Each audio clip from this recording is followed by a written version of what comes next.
Hi, I'm Angie and I'm joined by my teammates April, Ivan, and Sahan. Today we'll walk you through one of the key questions. What was Sun Microsystem truly worth at the time of Oracle's offer? To tackle this, we evaluate Sun from multiple valuation perspectives to develop a comprehensive view of its value. And in this presentation, each of us will walk you through the key elements of our assumptions and analysis. Why acquire Sun Microsystems?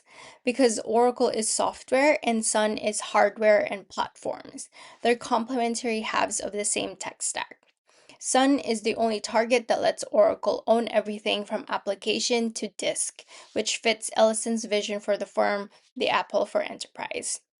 The assets fit perfectly together. Java, Solaris, MySQL, Spark servers. Oracle already builds on all of these, and there's minimal cannibalization because they serve different layers on the tech stack and have different customer segments. There's also a defensive angle. If Oracle's biggest rival in the database market gains control of the platforms that Oracle depends on, that's a huge problem. So keeping Sun out of IBM's hands is just as important as what Oracle gains from owning it. The timing is also right. The model where every tech company stayed in its lane is broken, and the recession has really accelerated consolidation across industries. So Oracle either moves now or it gets left behind. To value the target, we use three complementary approaches. First is discounted cash flows. This is our analytical anchor. In the case we're given detailed standalone projections, plus the beta, yields, and the balance sheet that we need to build a weighted average cost of capital. The DFC captures what Sun is fundamentally worth based on its future cash flows and independent of what the market or other bidders think. Second is trading multiples. We take public IT peers and apply their valuation multiples to Sun. This cross checks our DFC against what the market is currently pricing other firms at. And finally, transaction multiples. This looks at what acquirers have actually paid in tech deals. This also includes IBM's per share offer for Sun itself, which is the single most relevant data point that we have because it's a competitive bid for the exact same target in the exact same time period. So together, these three approaches build a valuation range that's grounded in fundamentals, validated by the market, and stress tested against real transaction pricing. Thank you, and Evander. For the discounted cash flow valuation, we discount Sun's standalone cash flow as Sun's risk. So we use Sun's weighted average cost of capital. We anchor the risk-free rate at 2.82% and use an 11.49% below the investment-grade corporate yield policy for debt pricing, with Sun's beta of 1.73 and a 6.0% market risk premium. The cost of equity is 13.2%. After tax, the cost of debt is 7.47%. Using the Sun's market value weight of the roughly 79.7% equity and 20.3% debt, the resulting weighted average cost of the capital is 12.04%. For the base case, I start in 2010 because 2009 includes a large non-cash impairment. I convert operating income to free cash flow using the standard free cash flow to the front bridge. Because the case doesn't provide a detailed capital expenditure or working capital schedules, I stay conservative and assume capital expenditure roughly equal depreciation and amortization, and that net working capital investment is zero. That makes free cash flow to the firm about operating income after tax.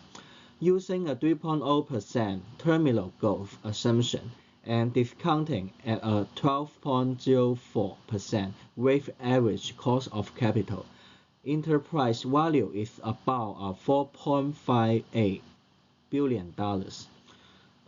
After adding cash and subtracting debt, equity value is about $6.38 billion or $8.64 per share. That's our standalone flaw before the synergies.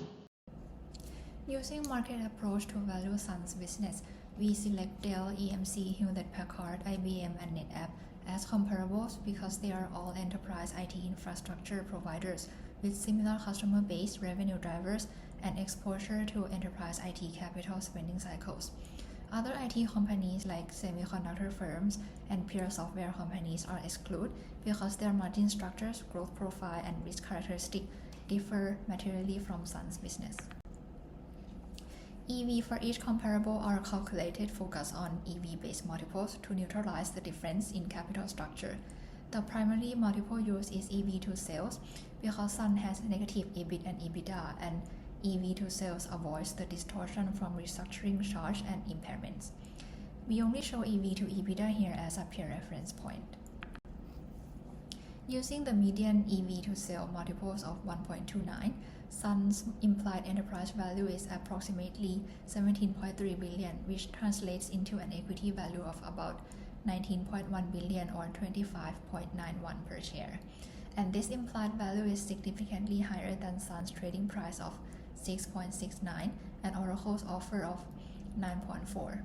The $26 reflects Sun's standalone value based on comparable company multiples, while the $6.69 trading price reflects the market distress during the financial crisis and concerns about Sun's performance. Oracle 9.4 offer falls in between, and it represents the premium to the distressed market price but still incorporates a discount for the execution risk, integration challenge, and potential customer attrition. The multiples reflect weak growth in Sun's core hardware business, compressed margin, elevated competitive and cyclical risk, partially offset by the value of software assets like Java and MySQL, all within the broader 2009 downturn. Even though we don't have enough data to calculate the exact transaction multiples, but looking at Oracle's past acquisitions like PeopleSoft, Siebel, and BEA, the company has historically paid large amounts for high-margin software-focused business, and Sun differs due to its hardware-heavy mix and negative EBITDA, which also helps explain the more conservative pricing for Sun's business in this case.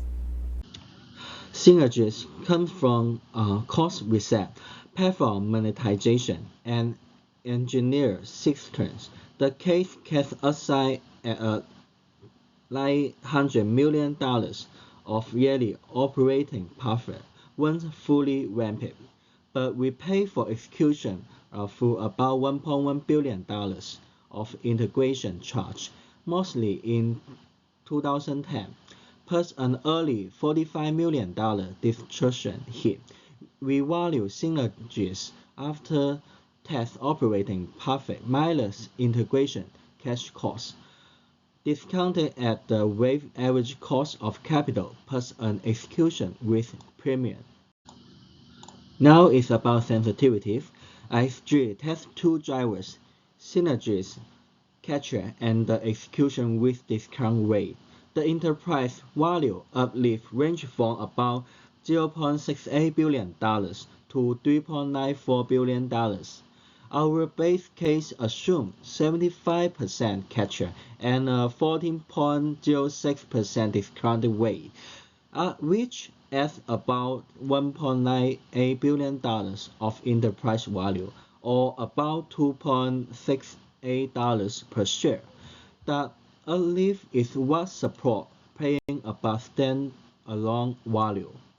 So now we're going to talk about the competing offers or bids. If a competing bidder shows up, Oracle should not chase the auction. We raise the price only if the incremental premium is covered by incremental risk-adjusted synergies net of integration costs.